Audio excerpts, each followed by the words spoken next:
So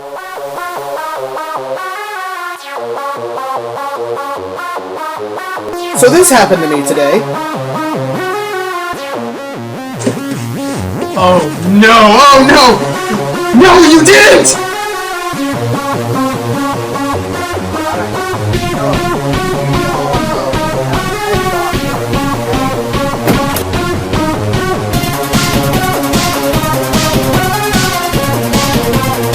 The chicken tastes as if it's been sitting alone in a bucket for a while. Alright, what is up, Transformer fans? This is the video review of the Transformers Prime Deluxe Class Ratchet. And while I'm at it, I might as well take a look at the Beast Hunters version as well, because they are the same figure and the same character, just with different designs. So it's kind of weird that, you know, we're looking at the same character, but with upgrades. You know, Beast Hunters was a weird time. So, I've had the Beast Hunters Ratchet for a while. He actually, I got him forever ago, and I got him because that was the first character I ever voiced for Kyle in a stop motion. I was the Beast Hunters Ratchet, and that kind of had a sentimental value to me, so that's why I picked him up. And then when I picked him up, I realized just how awesome this mold is, and then I learned that the regular version not only was hard to come by, I think when they were out, I only saw him once in real life. Not only is this the original version hard to come by, but now on the aftermarket they're a little expensive, so it, you know, stuck out to me as one of the rarer and more sought after figures from Transformers Prime. And I was wondering why. I was wondering if it was just because he was rare, or if it was because he's such a good figure. And I definitely have my answer. It's because he's a good figure, and I got a taste of it with the Beast Hunters version, but the original Prime version really seals the deal for me.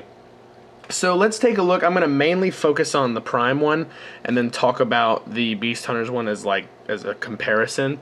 But this review is mostly about the original Ambulance Ratchet, because he's my favorite.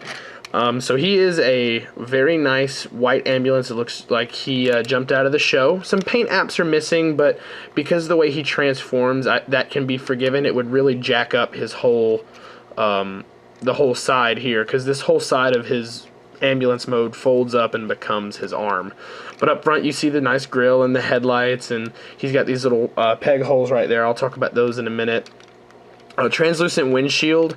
Honestly, I think that a lot of the paint budget went here, and because of transformation, there's a little nub under here, and that paint likes to come off, so you have to be very careful. I would have liked to seen this be cast in this red plastic and have this painted instead. Because of the way it transforms, you're going to really scuff up this roof. Unfortunately, there's no avoiding it. It happens on this one and the Beast Hunters one. So the clear windows don't really make much sense to me. Actually, this whole panel is clear and painted, so a bunch of the paint budget went to just painting this right here. And I think if it was cast in red or white, I don't really care, and the windows were painted, I think it would have done much better. But we have clear windows, so there we go. A light bar up here with some red and white. I don't know how accurate that is to the show. I haven't seen it in a while. A bunch of red detailing. Coming around to the back, there's a bunch of detailing in here and a silver bumper. He's got black tires. A lot of the detailing's not picked out, but once again, it's because a lot of the paint budget went to this mass right here, and that's the way it was on both of them. Underside is very clean, actually. It's kind of unique. And underneath, he has these little rubber thingies, his little Energon scalpel type deals that he flicks out of his hand. And when you, it doesn't matter which way you put them, but you can basically just shove them in the front here and use them as weapons. But that's really dumb. No one does that. So what I do is there's these little peg holes, and they just kind of wedge on underneath here and store away, which is awesome. And they're also not noticeable, so I mean, they don't get in the way. Alright, on to the Beast Hunters version. He actually comes with a weapon, and we'll talk about that real quick. It's this ice cream cone of doom, like that. And it opens up just like Dinobot from Beast Wars, and it spins. It's got a Gatling gun. I have determined that all the Beast Hunters guys are slight references to Beast Wars guys, and Ratchet is a reference to Dinobot. And, I mean, I could go into detail of who's who, but we're just focused on Ratchet. It was a trend I noticed, and I think it's kind of cool that they're referencing Beast Wars. But yeah, Ratchet is a reference to Dinobot, and that really comes through with, I mean, he's obviously the orange. He's a little bit more orange than red, if you can tell the difference. I don't know how it's coming across on camera. Yeah, he's more orange than red, but he's white, and he's got a bunch of this kind of tan color, and with the Beast Hunters, they had like tie-dye mixed in. I don't know if tie-dye is the right word, but it was like swirls of darker color mixed in, and it's random. Every figure is going to be different. This one doesn't have a lot of color swirl, which I find is nice. It just kind of is accent. A lot of them have a lot of really bad color swirl, but this one doesn't. There's a block of gray up here. The whole back has been redone to be this angular thing with like this jet turbine in here, which I think is really cool. He's got these bluish silver accent pieces jutting out of the front and the back, and an all green light bar, which references Dinobot yet again. So that's his vehicle mode. So together, you know, they're the same vehicle mode, just one of them is spikier and more off the wall looking. So that's their vehicle mode and their weapons. So transformation is identical on these guys, so I'm just going to do this version of Ratchet.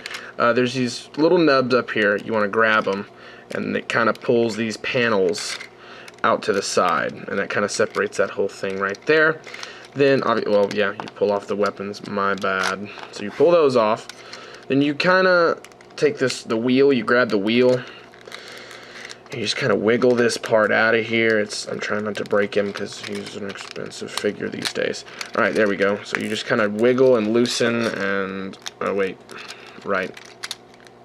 You got to loosen this panel from underneath it first. I am forgetful. I'm sorry. So you loosen this panel with all the weird painted bits on it first. There we go. So you loosen that whole deal, then you can pull these panels off to the side, and then the whole arm pulls down and out like that. And so with that, you can bring these down, and they click into place. So they swing around and click into place. Then you take his hand, which is, you can't see that. His hand is inside here, so we're looking at the side of the truck.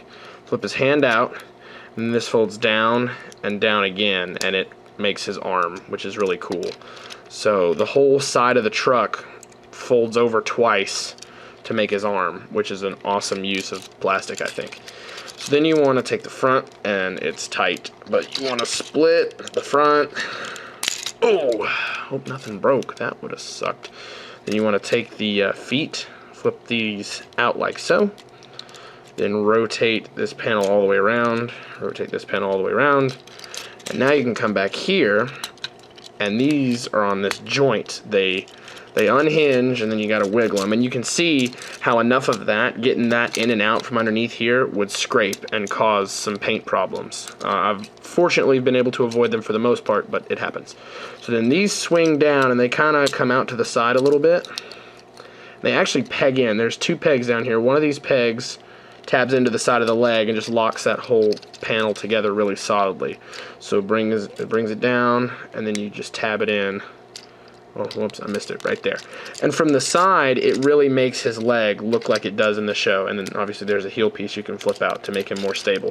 But on, you know, from the front it makes it look a little dumb, but on the side it really bulks out his leg and gives him the proportions he had in the show.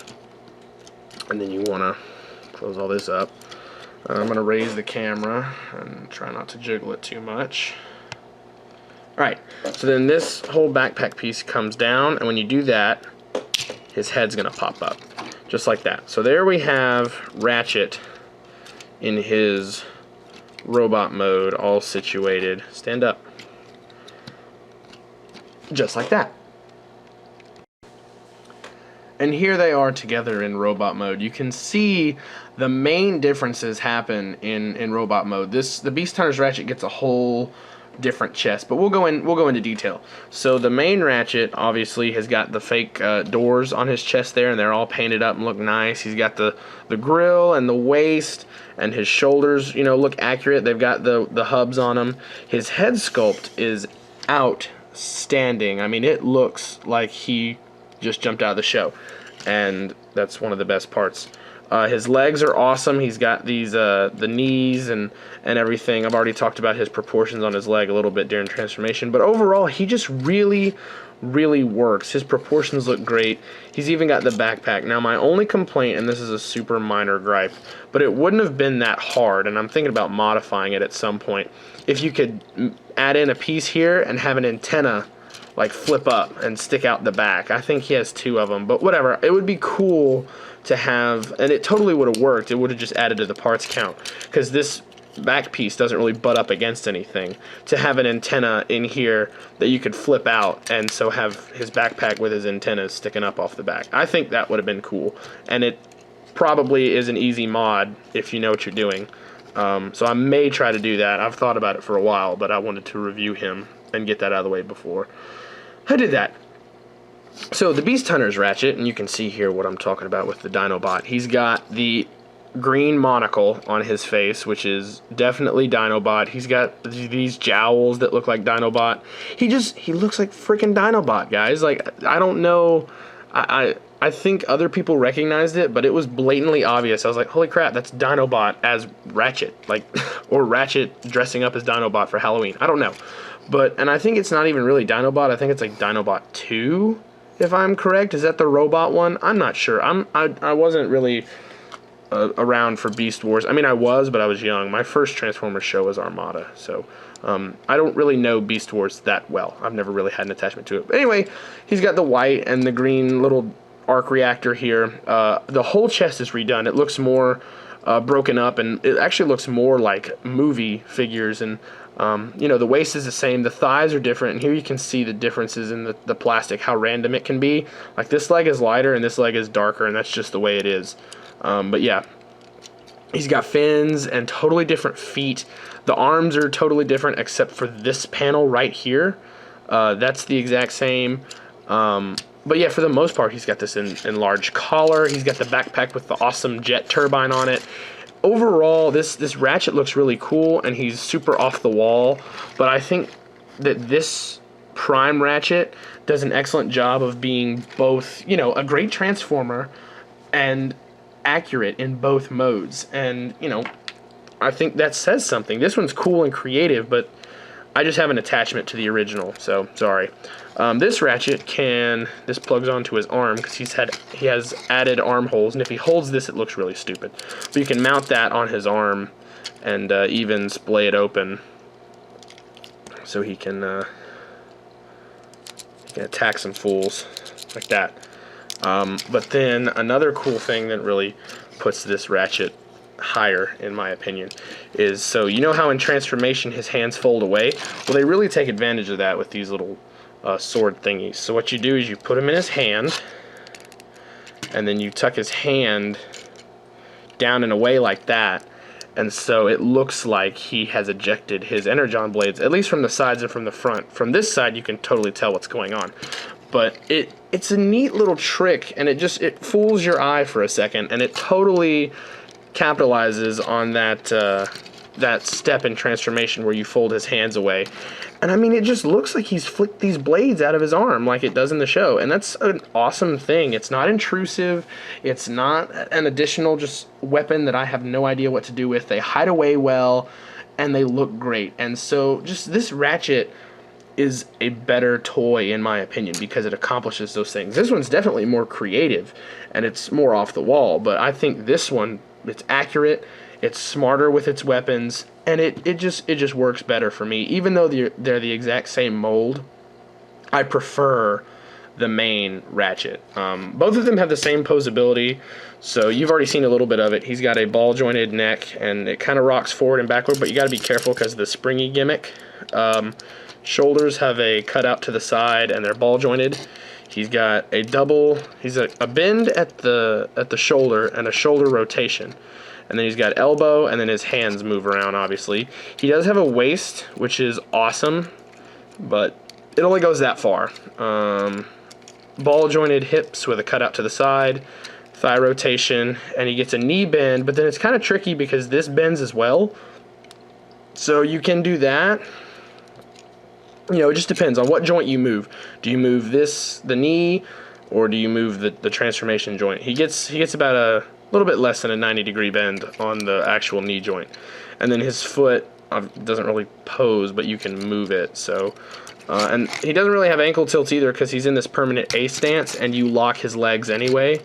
But he's really darn posable, so that just adds on to how good of a figure this is. And I'll go back to what I said at the beginning. I now know why this version is sought after, because it's a good figure, just like this guy's a good figure. He's a good figure, but he's done so well that he really is one of the better deluxes out of the Transformers Prime line, and I really dig him, and I'm glad I have him, and I'm glad I got such a good deal on him. But anyway, thanks for watching this video, and I hope that it was short, because I'm trying to make these shorter, but if not, sorry, I'll try next time. Alright, I'll talk to y'all later. Bye.